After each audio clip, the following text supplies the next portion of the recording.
Je vais vous faire une conférence sur les schémas répétitifs, les cercles vicieux parce que c'est des sujets qui me parlent énormément. J'ai été beaucoup sujet aux schémas répétitifs et en fait j'ai découvert que les schémas répétitifs, ça voulait dire quelque chose, hein. C'était pas pour rien que je répétais ces schémas. Donc je vais vous expliquer un petit peu moi par quoi je suis passée parce que ça peut faire résonance aussi à votre propre histoire personnelle et surtout découvrir à quel point l'hypnose peut être puissant en fait, que notre inconscient c'est une part du nous dont on n'a pas conscience forcément, mais en fait qui il se joue tellement de choses en inconscient qu'en fait au final des fois ça peut aussi se retourner contre nous. Pourquoi c'est intéressant de sortir des schémas répétitifs? Tout simplement parce que c'est désagréable de revivre les mêmes histoires en boucle, surtout si c'est des histoires qui sont désagréables, hein. Moi par exemple ça a été beaucoup les relations amoureuses, de retomber toujours sur un peu le même type de partenaire fuyant, pas disponible, ça s'arrêtait un peu de la même manière. Ça peut être aussi au sein de la famille, c'est-à-dire un peu toujours les mêmes personnes qui vous posent les mêmes questions et vous avez l'impression de revivre les mêmes émotions, etc. Ce truc qui revient à chaque fois. Ça peut être aussi au niveau de votre travail, ça peut être au niveau des amitiés, enfin voilà, ça peut être partout en fait. Donc c'est quand même bien d'arrêter ces histoires en boucle en fait qui sont pas agréables. C'est surtout qu'aussi les schémas répétitifs, c'est fatigant parce que en fait, souvent, il y a de l'émotion de l'émotionnel qui est associé. Donc, on est souvent en lutte intérieure. On a ce sentiment d'impuissance, des tensions dans le corps. Et puis moi, ça m'a aussi déclenché des insomnies, de l'anxiété, d'être toujours sur des choses en boucle comme ça. Et puis vous pouvez aussi ressentir de la culpabilité, de la honte, de ne pas réussir à dépasser ça, de ne pas réussir à manifester la vie que vous voulez.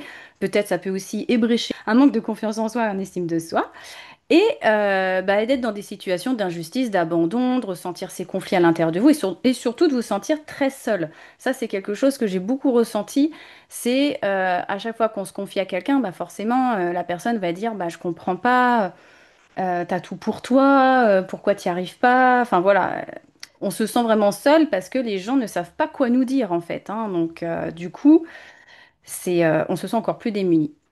Et donc de sortir de ces schémas, ça va vous permettre en fait déjà d'apaiser les blessures du passé parce qu'on va voir que les schémas sont beaucoup en lien avec le passé, avec l'enfance. Ça va vous permettre de pacifier votre discours intérieur, de briser ces schémas, c'est un petit peu le but, de ressentir une paix à l'intérieur de soi, une confiance et une estime de soi plus fortes, de retrouver un équilibre émotionnel et de se reconnecter à sa motivation, sa force intérieure pour pouvoir reprendre votre pouvoir à l'intérieur de vous, créer la vie que vous voulez, parce que vous allez voir que vous avez énormément de pouvoir à l'intérieur de vous et surtout attirer ce qui est aligné à vous. Une sorte de programme que vous avez encodé à l'intérieur de vous qui est inconscient. Ça peut être en pensée, en émotion, en comportement et que vous allez rejouer dans différents contextes de votre vie. Donc souvent, en fait, ça se passe à l'âge de 0,7 ans parce que tout se passe à l'âge de 0,7 ans.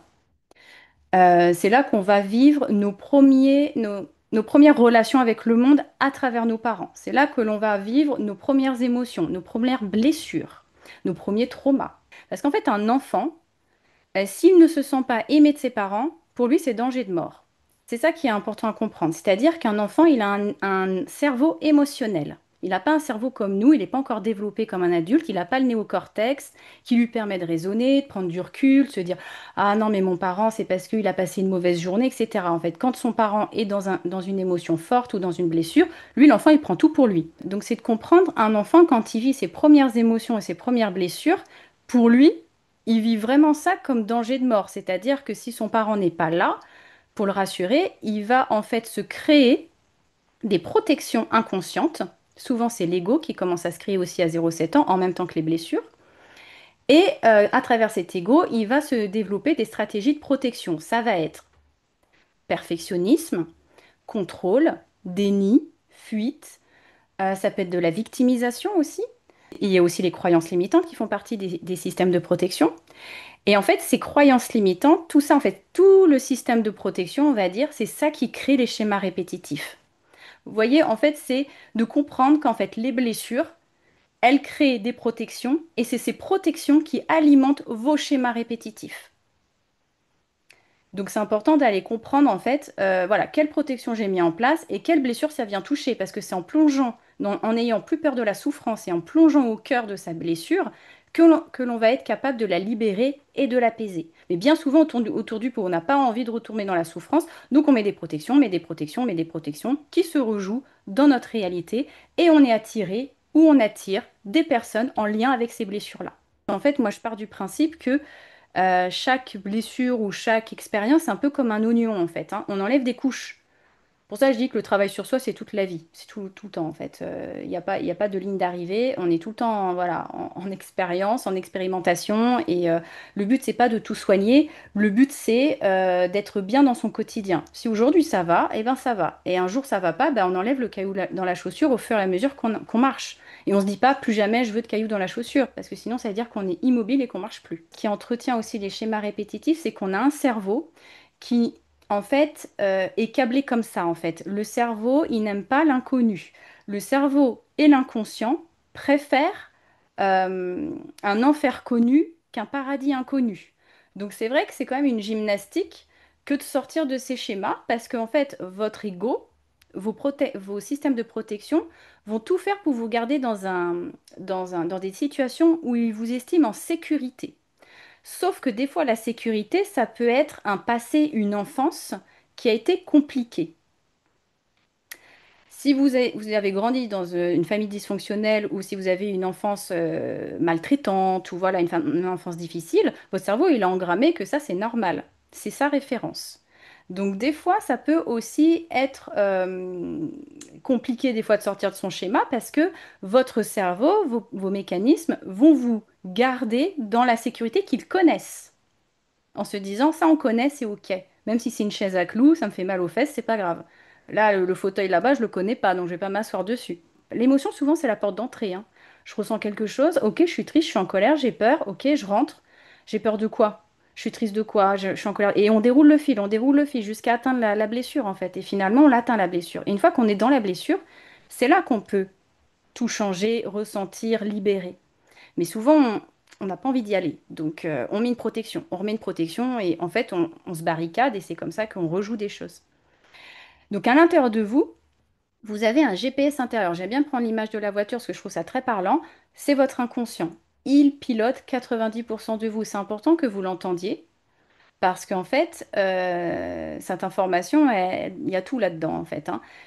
Il pilote vos décisions, vos comportements, vos choix à hauteur de 90% et il y a plein de choses où vous n'avez pas conscience. Vous allez rejouer des choses du passé, vous allez rejouer des traumas aussi. C'est pour ça que des fois on s'auto-sabote aussi dans certaines relations. On sait qu'il y a un truc qui est bon pour nous, mais on va pas y aller, ou alors on va dire un truc ou faire un truc qui va complètement couper l'opportunité. Parce qu'en fait, l'inconscient, il a capté, je sais pas, la situation où la personne fait écho avec quelque chose du passé, et pour vous protéger, il préfère vous saboter plutôt que vous voir échouer ou plutôt que vous souffriez. Alors que maintenant vous êtes adulte, vous pouvez vous confronter à certaines situations. Sauf que lui, il est basé sur le passé et il veut surtout pas que le petit enfant que vous étiez souffre. C'est en ça que c'est important de comprendre. Je vais passer du coup à la slide d'après, qu'en fait, votre inconscient, c'est pas une mauvaise chose, c'est une part de vous mais elle est basée sur le passé, cette part-là. Donc c'est important de la mettre à jour en fait. Quand vous prenez votre voiture pour aller vous rendre, je sais pas où, quelque part, bon maintenant on a les applications, etc. Mais en fait les applications elles se mettent à jour aussi. Le GPS c'est important qu'il se mette à jour parce qu'en fait si vous mettez pas à jour votre GPS intérieur, ben, vous allez prendre des voies sans issue, rencontrer des gens qui vous correspondent pas, vous arrivez à l'adresse, oh bah mince, le truc il a fermé, il n'existe plus, il est plus là, etc. Donc au fait au final, c'est de ne pas mettre à jour son inconscient, c'est de rejouer le passé indéfiniment avec des nouvelles personnes, mais du coup d'être tout le temps dans ces schémas, en permanence. Et que si vous mettez à jour votre inconscient, que maintenant qu'ils comprennent en fait toutes les parts de vous, que ce soit des parts de protection, des parts émotionnelles, etc., que maintenant vous avez grandi, que maintenant vous êtes capable de vous confronter à certaines situations, de les dépasser, de sortir de cette zone de sécurité, de confort, même si ça fait peur, mais de vous être capable, parce que ça renforce la confiance en soi, eh ben, c'est de faire comprendre à toutes ces parts-là, vous êtes capable de le faire et qu'elles ne vous traitent plus comme vous étiez il y a 3 ans. Et qu'à 3 ans, c'était normal que vous répondiez aux conditionnements de vos parents. Et l'inconscient, il parle en langage symbolique. C'est le langage que vous retrouvez quand vous rêvez, la nuit. Quand vous vous dites, mais c'est complètement absurde ce rêve que j'ai fait cette nuit d'un éléphant rose sur un matelas gonflable ou j'en sais rien, vous voyez, mais ça veut dire quelque chose en fait. Chaque symbolique, la couleur, l'animal, etc., ça veut dire quelque chose. Alors il y a des rêves, c'est juste comme ça, parce que le cerveau il a besoin de mettre à jour des choses. Et des fois il y a des rêves, et vous le sentez quand vous vous réveillez, bah, c'est plus lourd de sens en fait. Ça va plus vous impacter parce que votre inconscient il vous parle, il vous envoie des messages à travers vos rêves. Moi, mon âge, ça a été longtemps un sujet, un problème. On peut dire un schéma répétitif parce que chaque anniversaire ou à chaque fois que voilà, je m'approchais voilà, que je prenais de l'âge, j'étais vraiment pas bien quand je pensais au temps qui passe, etc. J'étais vraiment à la course, voilà, la course contre le temps. Et cette année, j'ai passé les 40 ans, mais avec une sérénité, alors que je suis rentrée dans la trentaine en pleurant quand même, hein. Et c'est là qu'on voit quand on apaise les choses, en fait. C'est qu'après, dans le quotidien, ce qui a pu être douloureux, bah, au final, soit la situation, elle est toujours la même, mais ça ne vous touche plus, soit la situation, elle change. L'amour de soi, comme je vous disais tout à l'heure, c'est pas juste m'aimer parce que on me fait des compliments, parce que aujourd'hui je me trouve jolie ou je me trouve beau, parce que bah, j'ai super réussi quelque chose. En fait, c'est tout le temps l'amour de soi. C'est là le challenge. C'est même quand je me réveille le matin et que j'ai une sale tronche, je m'aime.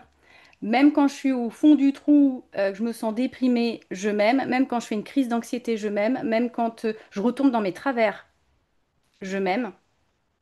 Parce que je considère que je suis un être authentique, que je suis unique et qu'en fait, je me rends compte en fait de ma place dans ce monde et que je suis important, importante, même si aujourd'hui je me trouve moche, je me trouve nulle, etc. Alors ça, c'est des avis que vous pouvez retrouver sur ma page Google. Voilà, j'en ai mis quelques-uns, on va pas les regarder en détail, mais c'est juste pour voilà, vous faire un petit topo. Je sais qu'il y a des personnes qui aiment bien avoir voilà, des recommandations, donc des petits retours de séance. Si vous voulez les lire plus en détail, effectivement, vous les retrouverez sur ma page Google.